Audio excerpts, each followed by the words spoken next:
Tu entends « guerre en Iran » et tu te dis que c'est loin. Mais l'économie, elle, ne connaît pas la distance. Elle connaît les goulots d'étranglement. Et dans cette histoire, il y en a un qui parle directement à la France. Le détroit d'Ormuz. Un couloir maritime étroit, mais un levier gigantesque.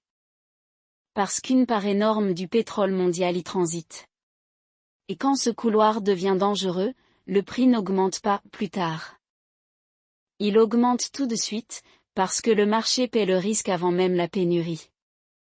Donc la vraie question n'est pas « est-ce que la guerre touche la France ?»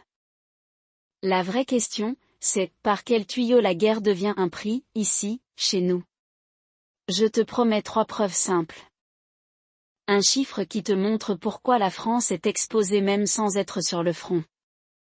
Un mécanisme très précis qui explique comment l'augmentation se fabrique sans que tu vois la main qui la fabrique. Et un calcul rapide, en euros, pour mesurer l'impact sur ton budget, sans débat abstrait. D'abord, pourquoi on croit que ça ne nous concerne pas? Parce qu'on confond ne pas être attaqué et ne pas payer. Parce qu'on imagine que l'énergie est un produit local, alors que c'est un prix mondial. Parce qu'on voit la pompe, mais on ne voit pas la chaîne entière derrière la pompe. Et parce qu'on suppose que la France est protégée par ses propres règles, alors que la France achète dans le même marché que tout le monde. Maintenant, preuve numéro 1. Le chiffre qui te remet la réalité en face. Le détroit d'Ormuz, c'est environ 20 millions de barils par jour dans certaines estimations, autour de 20% de la consommation mondiale de pétrole. Quand ce point devient instable, la prime de risque se colle au baril comme une étiquette invisible. Et cette étiquette voyage jusqu'en France. On l'a vu tout de suite dans les marchés. Reuters rapporte une hausse marquée du pétrole, et un saut très fort du gaz européen sur quelques séances, sur fond d'escalade régionale. Ce n'est pas une opinion. C'est le prix du risque, écrit en temps réel. Et la France est encore plus concernée pour une raison stratégique. Parce que l'un de ses champions énergétiques a une exposition significative au Moyen-Orient. Des analystes cités par Reuters estiment qu'environ 29% de la production totale de Total Energy est située au Moyen-Orient. Donc même si la France n'achète pas directement le pétrole iranien, elle est dans la zone de choc. Par les flux. Par les prix. Par les entreprises. Si tu retiens une idée de cette première preuve, c'est celle-ci. Une crise à Ormuz, ce n'est pas une crise locale. C'est un interrupteur mondial. Maintenant, preuve numéro 2. Le mécanisme qui fabrique la hausse en France, sans que personne n'ait besoin d'annoncer « on augmente les prix ». Étape 1, le risque devient un coût immédiat. Quand une zone devient dangereuse, les assureurs augmentent les primes. Les armateurs ajoutent des surcharges. Les itinéraires se compliquent, les délais s'allongent, et chaque heure en mer coûte. Étape 2, le risque devient une rareté anticipée. Même si le pétrole continue à passer, les traders paient plus cher au cas où.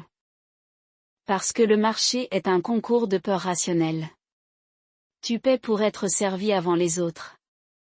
Étape 3, le pétrole cher devient un transport cher. Tout ce qui roule devient plus coûteux. Camions. Bateaux. Avions. Et quand le transport augmente, ce n'est pas seulement l'essence. C'est aussi le prix du yaourt, du café, des pièces, des colis, et même des matériaux. Étape 4, le pétrole cher devient une inflation discrète. Parce que beaucoup d'entreprises ne répercutent pas en une fois. Elles répercutent en 3 fois. Une petite hausse maintenant. Une réduction de promo plus tard. Et une nouvelle gamme qui remplace l'ancienne. Étape 5, l'énergie chère devient un débat politique en France. Parce que quand le carburant monte, le pays réagit. On discute aide, taxes, boucliers, compensation, et ça finit par toucher le budget public, donc tout le monde. Et pendant que tu regardes le prix à la pompe, l'économie regarde un autre compteur. La sécurité. Le ministère de l'Intérieur a demandé une vigilance renforcée et a parlé de risques d'influence ou de déstabilisation liés au conflit. Ce n'est pas un détail. Parce que plus la tension monte, plus l'État dépense en prévention, en protection, en renseignement. Et ça aussi, c'est un coût collectif. Et du côté de l'exécutif, la crise a été traitée comme un sujet de sécurité nationale.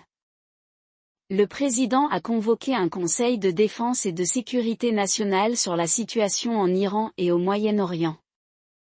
Donc même si toi tu te dis « c'est loin », l'État, lui, se place en posture « ça peut nous toucher ». Maintenant, preuve numéro 3. Le calcul rapide. L'impact budget, en euros, sans dramatiser, sans minimiser. On prend un cas simple, très français. Une personne qui roule 1000 km par mois. Une voiture qui consomme 6 litres au 100 km. Ça fait 1000 divisé par 100 égale 10. Ça fait 10 fois 6 égale 60 litres par mois. Si la crise ajoute seulement 10 centimes par litre au prix final, ça fait 60 fois 0,10 égale 6 € de plus par mois. Ça a l'air petit. Mais c'est 6 fois 12 égale 72 € par an, juste pour une voiture. Maintenant on passe au foyer. 2 voitures, ou une voiture et beaucoup de trajets. Tu doubles, tu es à 144 € par an. Et là, le piège commence. Parce que le carburant n'est pas le seul endroit où tu paies. Tu paies aussi dans les prix transportés. Imagine une hausse moyenne de 1% sur un budget course de 450 € par mois, tiré par transport, emballage, énergie, logistique. 1% de 450, c'est 4,50 €. 4,50 fois 12, c'est 54 € par an. Tu ajoutes 144 € de carburant. 54 € de course. Tu es déjà à 198 € par an. Et je ne compte même pas les livraisons, les services, les billets, les petites hausses de gestion, les assurances qui montent. Les surcharges qui apparaissent. Donc la vraie violence de ce genre de crise, ce n'est pas un énorme choc unique. C'est une addition de petits chocs. Et l'addition, c'est toujours toi qui la paies. À ce stade, tu comprends pourquoi Total Energy est un point chaud dans l'histoire. Parce que si une part importante de sa production est dans la région, la crise n'est pas seulement un sujet de prix.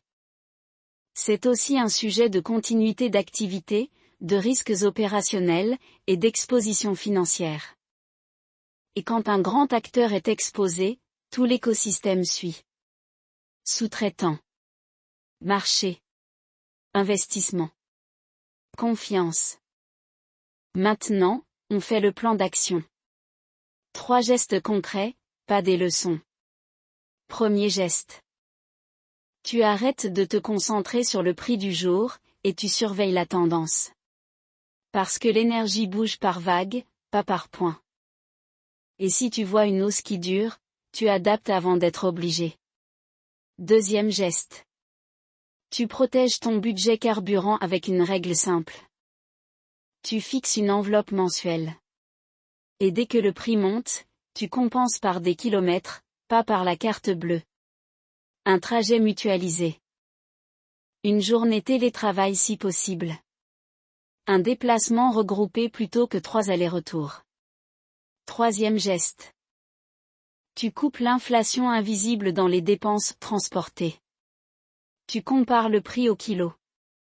Tu limites les livraisons urgentes. Tu évites les achats impulsifs quand les frais montent. Parce que quand l'énergie est volatile, ce sont les services pratiques qui se gavent en premier. Et le FELSAF, celui qui te sauve quand tu n'as pas envie de réfléchir. Tu crées une mini-marge de sécurité.